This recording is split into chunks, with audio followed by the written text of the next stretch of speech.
오늘도 주님 안에서 승리하는 복된 하루가 되시기를 간절히 축원을 드립니다.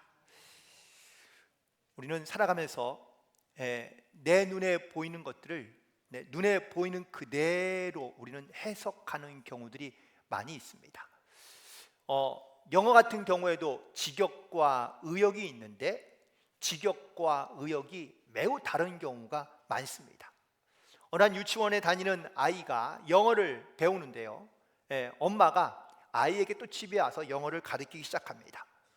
영어로 I cannot see 이렇게 가르치는데 이 아이가 이걸 전체적인 문장으로는 잘 해석을 못하는 겁니다. 그래서 하나하나 깨우쳐 줍니다. I의 뜻이 뭐지? 나. 그러면은 cannot, 이것은 할 수 없다.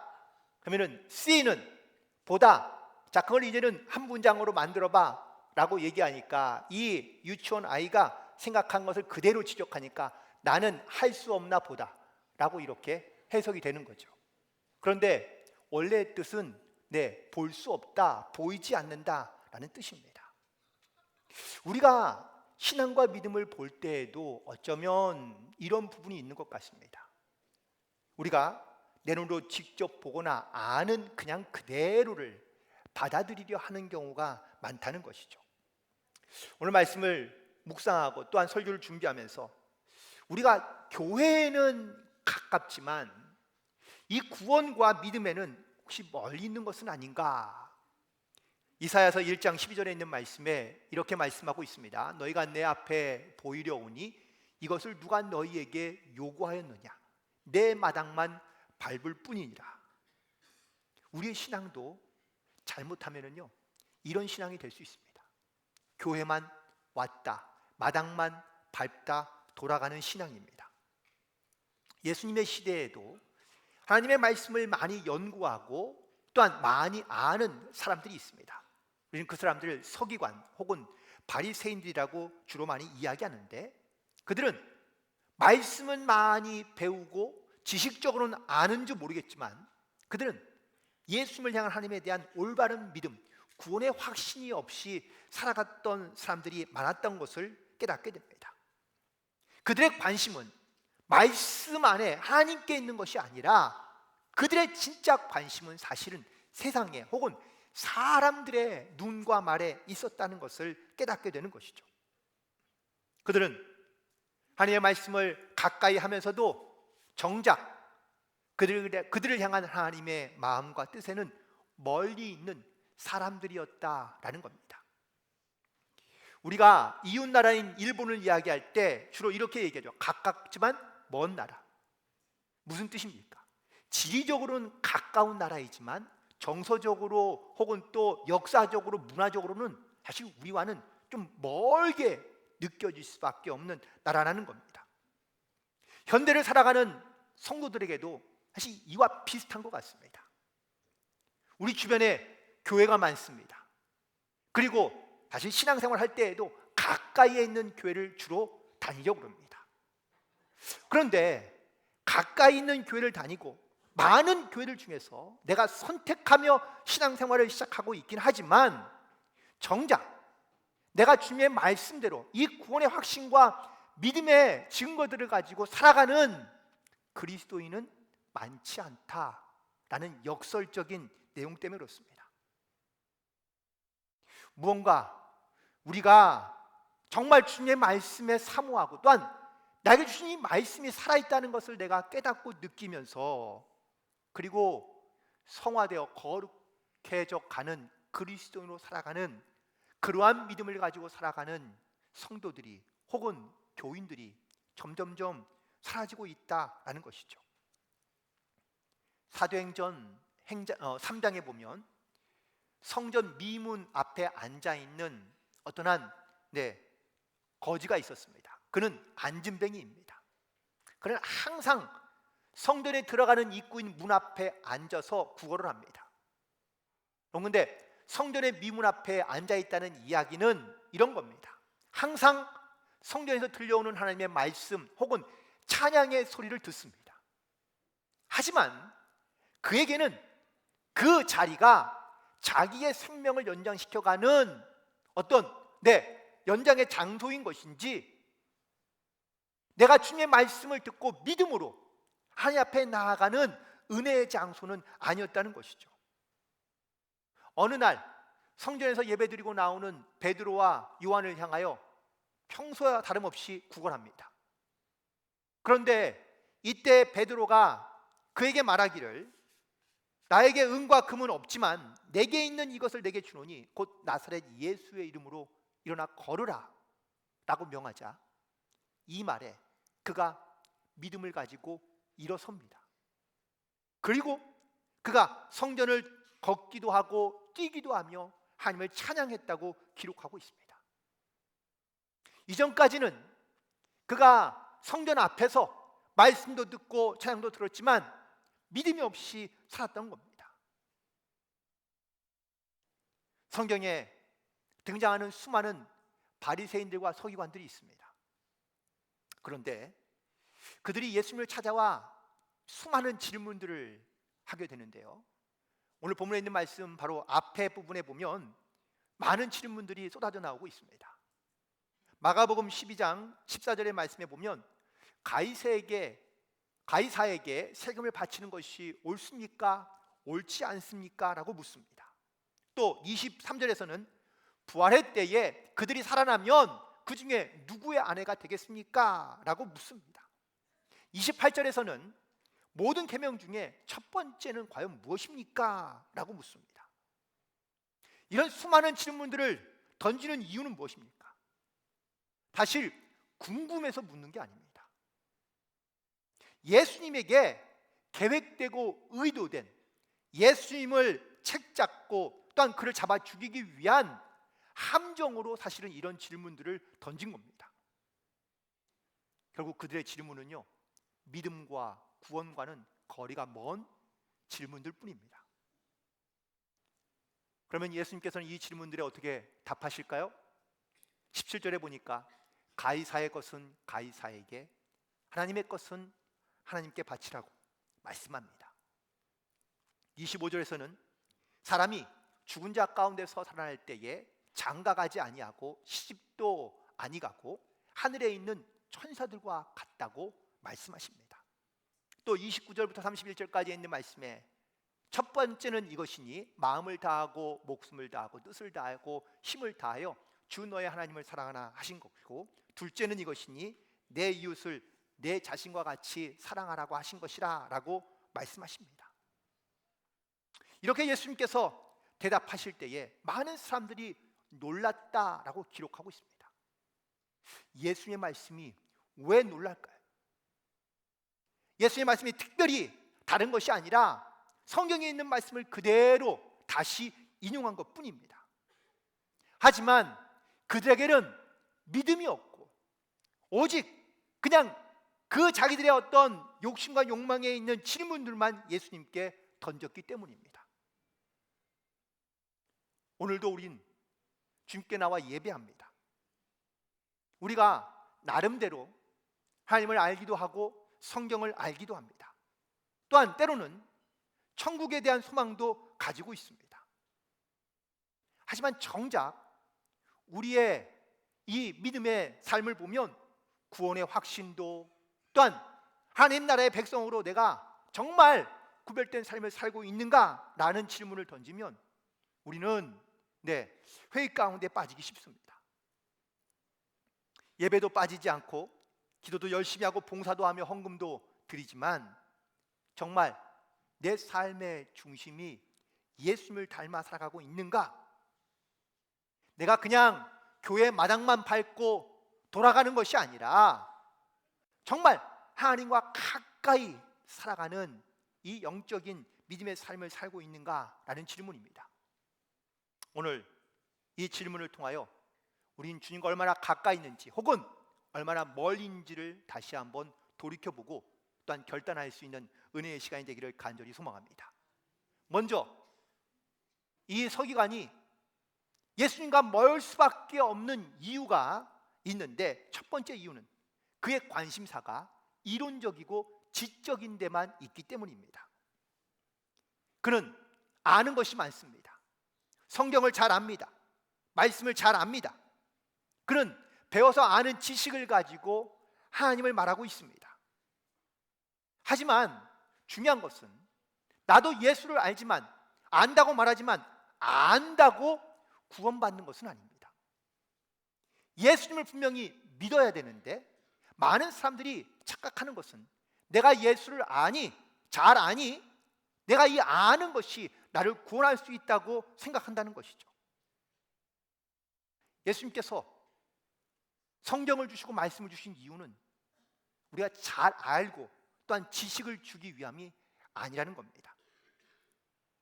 이 말씀이 육신이 되어 오신 분이 예수님이고, 그 예수님이 우리를 위하여 대신 십자가의 죽으심으로 말미암아 우리가 모든 죄를 용서받고 구원받았다는 이 믿음의 고백이 우리 가운데 반드시 있어야 될 줄로 믿습니다. 요한복음 3장에 보면 니고데모라는 사람이 등장하는데요, 그가 밤중에 예수님을 찾아와 이렇게 말합니다. 랍비여, 우리가 당신은 하늘로부터 오신 선생인 줄 아나이다. 하나님이 함께하지 아니하시면 당신이 행하시는 이 표적이 아무도 할 수 없습니다 라고 고백합니다. 여기 그의 고백처럼 그는 예수님이 랍비인지 메시아인지 잘 알고 있다고 고백하고 있습니다. 예수님이 메시아가 아니라면 이런 기적과 표적들을 행할 수 없기 때문입니다. 그런데 이렇게 잘 알고 있는 니고데모가 예수님께서 하신 말씀에 순종하지 못하고 따르지 못하고 결국은 돌아가고 맙니다. 왜일까요? 머리로는 알지만 믿음으로 순종할 수가 없는 겁니다. 수많은 사람들이 예수님이 행하시는 표적을 보고 쫓아다니고 따라다녔습니다. 하지만 그 중에 그 누구도 예수님을 메시아로 믿은 사람은 아무도 없었다라는 사실입니다. 심지어 제자들도 그랬으니까요. 여러분, 우리가 보는 것과 보이는 것과 아는 것을 가지고 우리가 세상을 살아가고 있긴 하지만 오히려 내가 보는 것과 아는 것이 우리의 믿음의 눈을 가리울 때가 많이 있습니다. 마태복음 7장 21절에 나더러 주여 주여 하는 자마다 천국에 들어갈 것이 아니요 다만 하늘에 계신 내 아버지의 뜻대로 행하는 자라야 한다고 말씀합니다. 말로만 내가 아는 것으로 우리가 구원에 이르고 또한 하나님의 나라에 들어가지 못한다라는 충격적인 말씀을 주고 있습니다.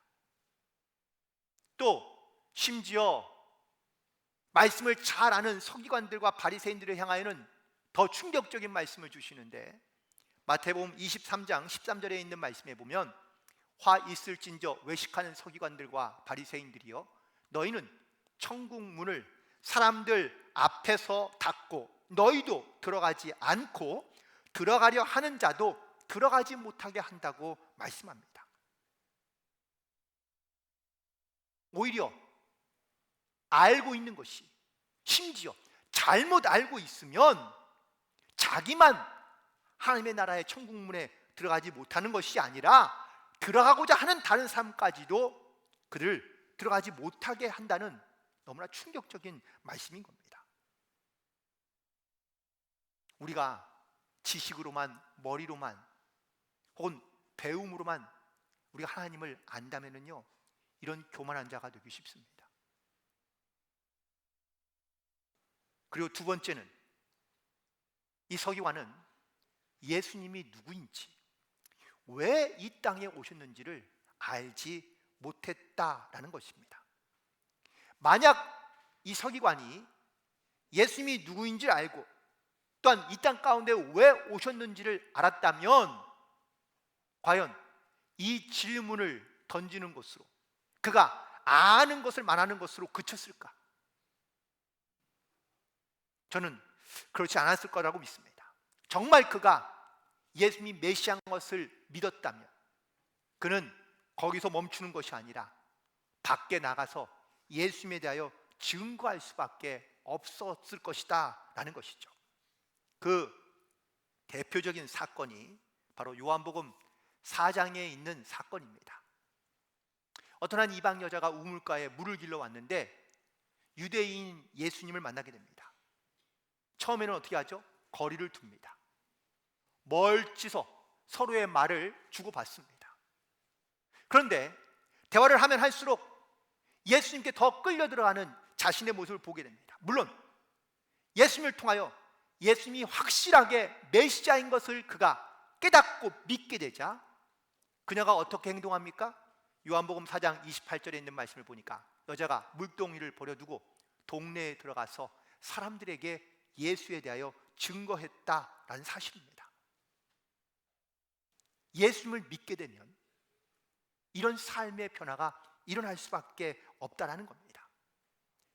내가 예수님을 알게 되었다는 것은 예수님이 누구인지, 왜 이 땅 가운데 오셨는지를 알고 믿게 되면 자연스럽게 그 예수님에 대하여 증거하는 삶을 살아갈 수밖에 없다라는 겁니다. 그러나 아직도 내가 예수님에 대하여 증거하지 못하거나 아니면 증거하지 않고 있다면 죄송하지만 믿지 못하거나 아니면 믿어지지 않기 때문이라고 말하고 있습니다. 정말 예수님이 나 때문에 죽어주시고 또한 나를 구원하여 하나님의 거룩한 나라의 백성이 되게 하셨다는 이 사실이 믿어지면 우리는요 그냥 있을 수가 없다는 겁니다. 주님을 증거하지 않고는 또한 주님을 선포하지 않고는 살아갈 수 없기 때문입니다. 자, 그렇다면 오늘 예수님께서 이 말씀을 통하여 과연 이 서기관과 혹은 우리에게 어떠한 영적인 반응을 원하시고 계실까? 첫 번째는 변론보다는 변화를 원하시고 있다는 사실입니다. 변론이 무엇입니까? 서로 상대방이 누가 옳고 그른지를 따지는 겁니다.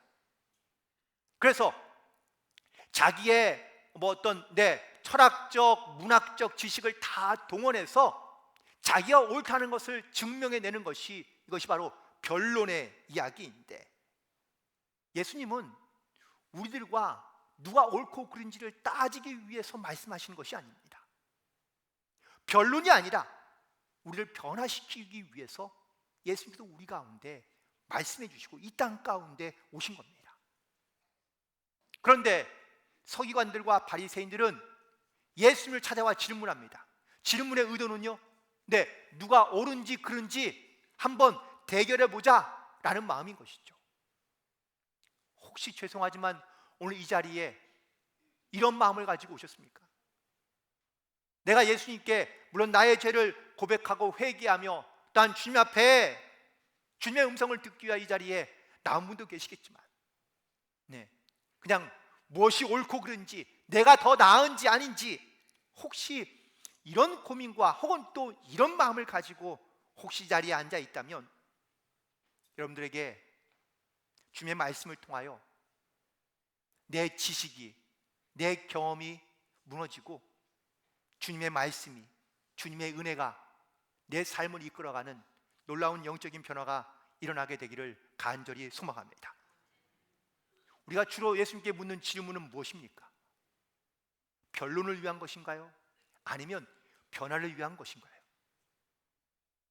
오늘 내 삶의 수많은 질문들 속에서 주님께서 나에게 말씀하시는 그 말씀을 통하여 변화된 삶을 살아가는 모든 성도들이 되기를 간절히 소망하며 축복합니다. 두 번째는 바로 대답보다는 회개를 원하시고 있다라는 사실입니다. 서기관이 물었습니다. 첫 번째 되는 계명이 무엇입니까? 예수님께서 말씀하십니다. 마음을 다하고 뜻을 다하고 힘을 다하여 하나님을 사랑하는 것이 첫 번째이고 두 번째는 이와 같으니 내 이웃을 내 몸과 같이 사랑하는 것이다 라고 말씀합니다.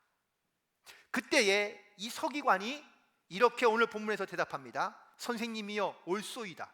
하나님은 한 분이시요 그 외에 다른 이가 없다 하신 말씀이 참입니다. 또 마음을 다하고 지혜를 다하고 힘을 다하여 하나님을 사랑하는 것과 또 이웃을 자기 자신과 같이 사랑하는 것이 전체로 드리는 모든 번제물과 기타 재물보다 낫습니다 라고 고백하는데요, 이 이야기는 이 서기관도 잘 알고 있다는 겁니다. 하나님을 사랑하는 것, 이웃을 사랑하는 것이 그냥 성전에 와 제물을 드리는 것보다 훨씬 더 낫다는 것을 이미 잘 알고 있는 그런 사람인 것이죠. 그래서 예수님께서 이 답변을 들으시고 난 다음에 뭐라고 말씀하십니까? 오늘 본문 34절에 예수께서 그가 지혜 있게 대답함을 보시고 이르시되 내가 하나님의 나라에서 멀지 않다라고 말씀하십니다. 멀지 않다는 이야기는 가까이에 있다라는 뜻입니다. 그러나 그는 하나님의 나라에 가까이 있는지 모르지만 하나님의 나라에 들어간 것은 아닙니다. 우리도 마찬가지일 수 있습니다. 내가 잘 아는 것, 내가 지혜롭게 대답할 수는 있지만 그 지혜로운 대답이 하나님의 문턱까지는 갈 수 있는지 모르지만 그 문에, 천국 문에 들어갈 수는 없다라는 겁니다. 회개하고 또한 예수님의 이름을 내 입의 고백으로 시인하고 하나님의 백성으로 내가 구원받은 자임을 선포할 수 있을 때 이 진실한 회개를 통하여 우리 하나님의 나라에 넉넉하게 들어가는 은혜를 입은 자로 이 땅 가운데 살아갈 수 있기 때문입니다. 오늘도 우리가 주님의 말씀에 부르심에 우리가 회개함으로 하나님 앞에 가까이 나아가는 저와 여러분 되기를 간절히 소망합니다. 그리고 마지막으로 주님께서 우리에게 원하시는 반응은 질문이 아니라 결단입니다. 17절에 있는 말씀 가운데 예수님의 말씀을 통하여 많은 사람들이 매우 놀랍게 여겼다고 기록하고 있습니다. 놀랍게 여긴 이유는 무엇입니까? 예수님의 지혜 있는 말에 놀란 것이죠. 그렇다면 예수님께서 그들을 놀라게 하신 이유는 뭘까요? 그냥 서프라이즈, 그들을 그냥 잠깐 놀라게 하거나 아니면 새로운 어떤 인사이트를 주기 위해서 예수님께서 그들에게 말씀하신 게 아닙니다. 앞서 말씀하신 것처럼 변화되고 회개하여 결단하고 하나님 앞에 나아오기를 기대하고 계신 것이죠. 오늘 본문 마지막 절에 끝부분에 이렇게 기록되어져 있습니다. 그 후에 감히 묻는 자가 없더라. 수많은 질문을 가지고 나옵니다. 변론하기 위해서 나온 겁니다. 묻기 위해서 나옵니다. 그런데 이후로 질문이 없습니다. 질문이 없다면 그러면 예수님의 말씀을 따라 순종하며 나아가야 되는데 다 한결같이 예수님을 떠납니다. 무슨 뜻인가요? 질문이 자기의 궁금증을 해결하고 자기의 이론과 지식을 나타내기 위한 질문이었던 것이지, 예수님의 말씀을 듣고 깨닫고 결단하고 회개하고 변화를 받아 하나님의 백성으로 살아가기는 원치 않고 있다라는 사실입니다. 우리가 말씀을 들으면 혹은 또한 말씀을 읽으면 깨달을 수 있습니다.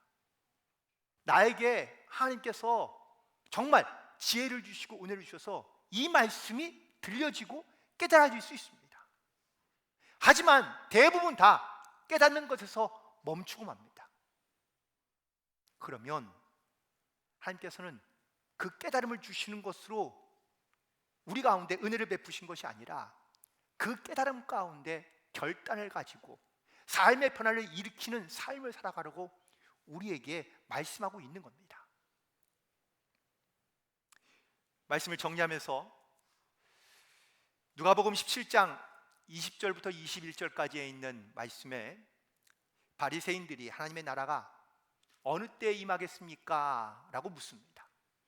그때 예수님께서 말씀하시는데 하나님의 나라는 볼 수 있게 임하는 것이 아니요 또 여기 있다 저기 있다고도 못하리니 하나님의 나라는 너희 안에 있느니라 라고 말씀해 주십니다. 너희 안에 있다는 이 말씀이 멀리 있다는 말씀입니까? 가까이 있다는 말씀입니까? 가까이 있다는 말씀입니다.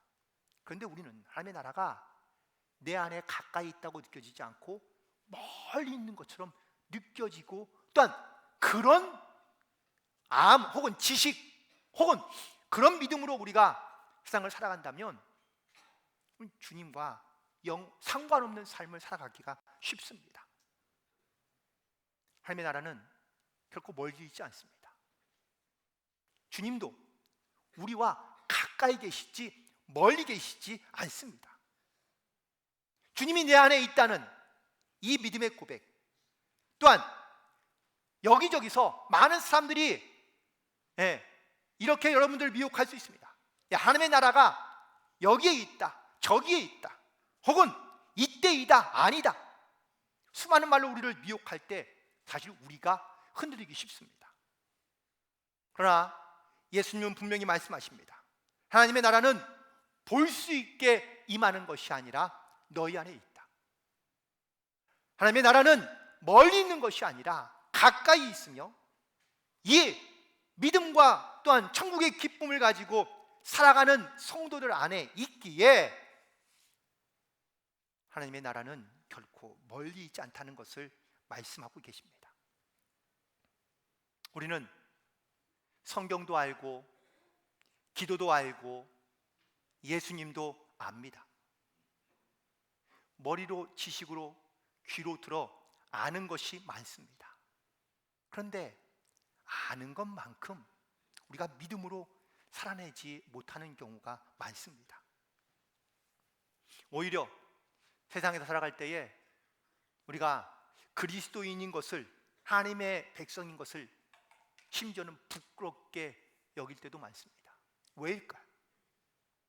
그건 내 안에 예수님이 계신다는 것, 내 안에 하나님의 나라가 있다는, 가까이 있다는 것을 내가 알지 못하고 깨닫지 못하고 믿음으로 고백하지 못하기 때문이지 않을까. 여전히 우리는 세상에 나가면 입으로는 내가 주님을 잘 안다고 말하며 머리로는 내가 잘 안다고 고백하지만 내 마음 안에 구원의 확신과 또한 믿음의 증거가 없이 그렇게 헛되게 살아가는 것이 아니라, 오늘 이 말씀이 내 삶에 혹은 내 믿음의 결단 가운데 새롭게 우리를 회개하고 또한 변화시켜 하나님의 거룩한 자녀와 백성으로 이 땅 가운데 담대하게 살아가는 그런 믿음의 고백을 가지고 살아가는 모든 성도들이 되시기를 주님의 이름으로 간절히 축원을 드립니다.